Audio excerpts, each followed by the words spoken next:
सोचते हैं कि हमने किस लिए रोज़ा रखा जबकि वो देखता नहीं, हमने क्यों अपनी जान को दुख दिया जबकि वो सुनता नहीं।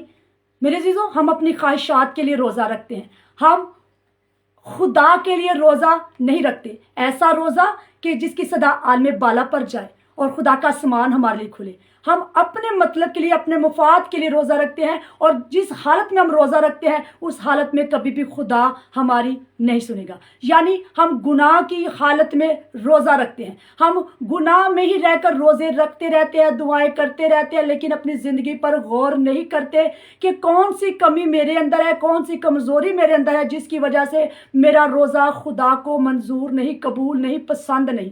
हम खुदा पर ही उज़र पेश करते रहते हैं। मेरी दुआ नहीं सुनता, खुदा मेरे रोज़े नहीं कबूल करता, मैं अपनी जान को दुख देता हूँ, मैं भूखा प्यासा रहता हूँ, मैं खुदा की ज़रूर फरियाद करता रहता हूँ। लेकिन जिस बात को हमने सीखना है वो ये है कि जब तक गुनाह हमारी ज़िंदगी में है तब तक हमारे रोज़े खुदा के ज़रूर मंजूर नहीं होंगे। हम जितने मर्जी रोज़े रखें, हम जितनी मर्जी दुआएं करें, तब तक खुदा का आसमान भी नहीं खुलेगा। कलाम हमें सिखाता है दाऊद के बारे में, जब दाऊद की ज़िंदगी में गुनाह था, जब उसने नातन से कहा, दूसरा शमूएल उसका 12 बाब और उसकी 13वीं वर्ष में लिखा है, तब दाऊद ने नातन से कहा मैंने खुदावंद का गुनाह किया। यहाँ पर दाऊद अपने गुनाह के इकरार करता है, क्योंकि उसका बच्चा जो बीमार है, जिसके बारे में ऑर्डर हो चुका है, और नातन उसको कहने आया है कि खुदा ने तुझे तो बख्श दिया, लेकिन तेरी औलाद जो पैदा हुई है गुनाह की हालत में, वो तुझसे ले ली जाएगी, वो मर जाएगी, वो बचेगा नहीं। मेरे जीजो, यहाँ पर दाऊद खुदा के हुजूर झुक गया है। दाऊद ने कोई तकरार नहीं किया।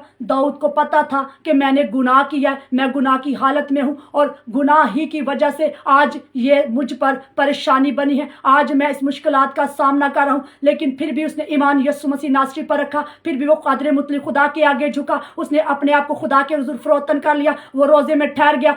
7 दिन रात वो खुदा के आगे झुका रहा, खुदा के हुजूर दुआ करता रहा, आंसू बहाता रहा, फरियाद करता रहा कि खुदा अब भी मेरी दुआ को, मेरी फरियाद को सुनकर मेरे बच्चे पर रहम करे और इसको जिंदगी बख्श दे। लेकिन खुदा ने ऐसा नहीं किया।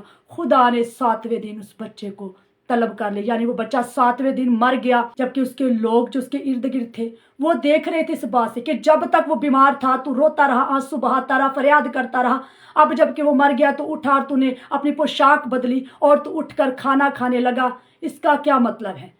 तो उसने कहा जब तक वो जिंदा था मुझे उम्मीद थी कि वो बच जाएगा, अब वो मर गया है तो मेरी उम्मीद ख़त्म हो चुकी है। मेरी चीज़ों, हम इंसान खुदा से इतनी उम्मीदें लगाते हैं कि खुदा हमारी ज़िंदगी में ये कर दे, वो कर दे।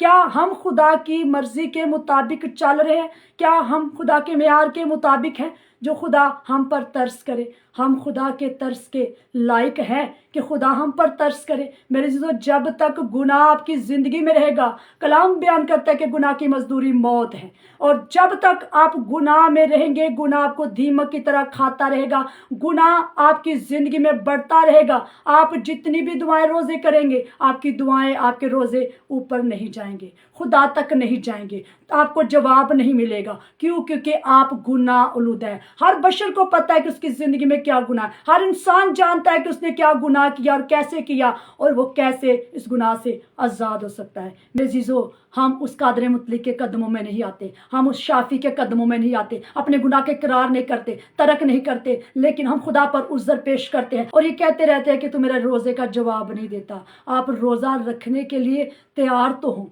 आप रोज़ा रखने के लिए पाक तो हो, आप रोज़े के मेयार तक आने के लिए अपने आप को तैयार तो करें। जब तक आप रोज़े के मेयार के मुताबिक नहीं होंगे तब तक आपका